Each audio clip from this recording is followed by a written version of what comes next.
السلام عليكم ورحمة الله وبركاته. ازيكم يا جماعة؟ عاملين ايه؟ يا رب دايما تكونوا بخير. النهاردة كده روتين من تنظيفات العيد، اتمنى كده روتين يعجبكم وتقولوا لي ايه رأيكم. وطبعا اهلا وسهلا بمتابعيني واخواتي وصحابي الجداد المشتركين معايا جداد. نورتوني ونورتوا قناتي المتواضعة. اتمنى كده قناتي تعجبكم ومحتوايا يعجبكم، واكون دايما عند حسن ظنكم. انا النهارده كده بدأت اول تنظيفات العيد، بدأت كده بالصالة. انا اول حاجه حبيت ابداها بالبلكونه عشان البلكونه كانت متربه خالص، فجبت بقى ميه وغسلت الشيش كويس والسلك وكده، وكمان نزلت الميه على الارض. زي ما انتوا شايفين كانت البلكونه متبهدله خالص تراب، فانا قلت لازم اظبطها الاول قبل ما ابدا في الصاله.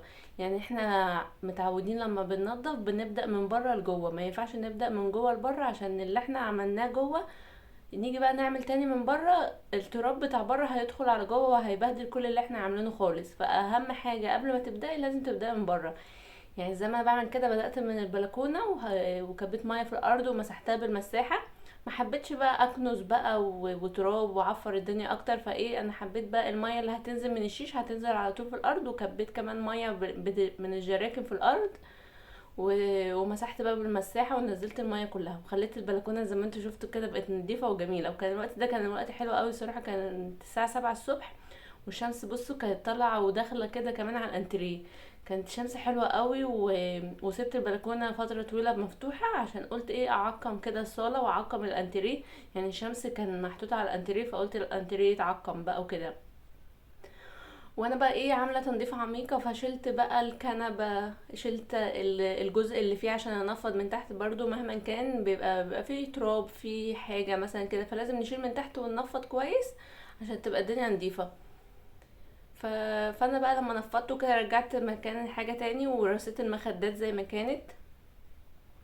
انا بقى ايه قلت اعمل معاكم فيديو عشان نشجع بعض، ولو كسلانه يلا قومي كده تشجعي معايا. بجد هتتشجعي وهتتحفزي معايا وهتقومي تعملي شقتك.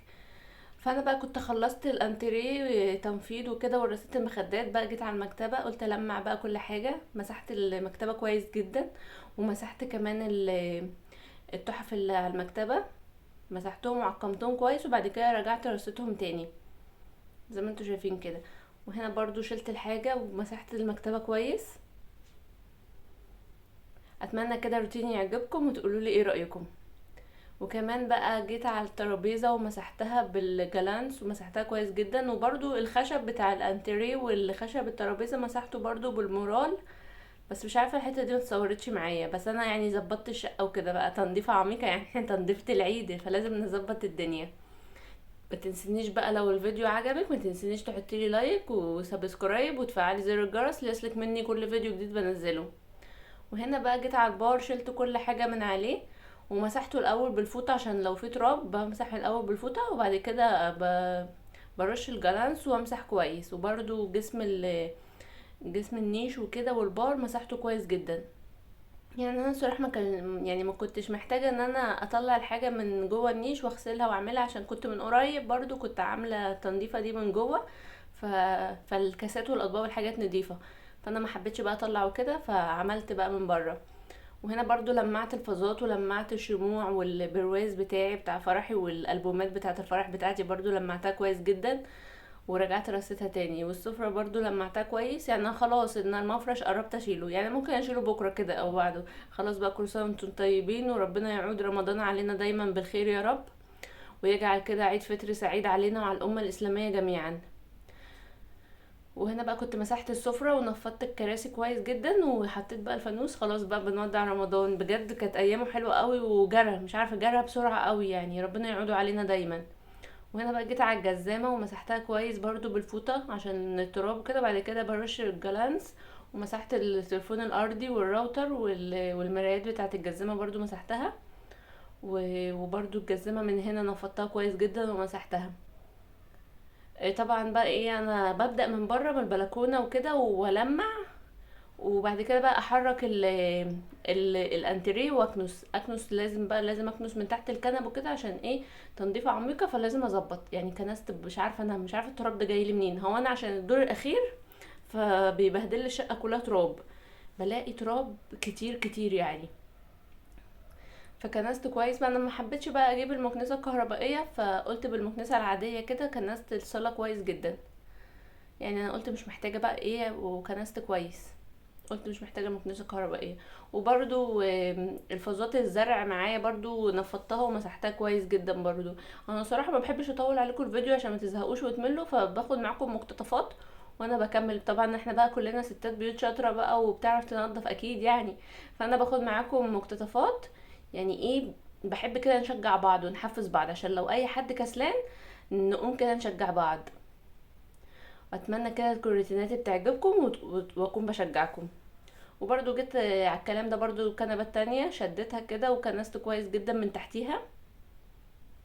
حبيت بقى اغير النظام، يعني انا الكنبه كانت محطوطه هنا زي ما انتم شايفين، غيرت بقى النظام.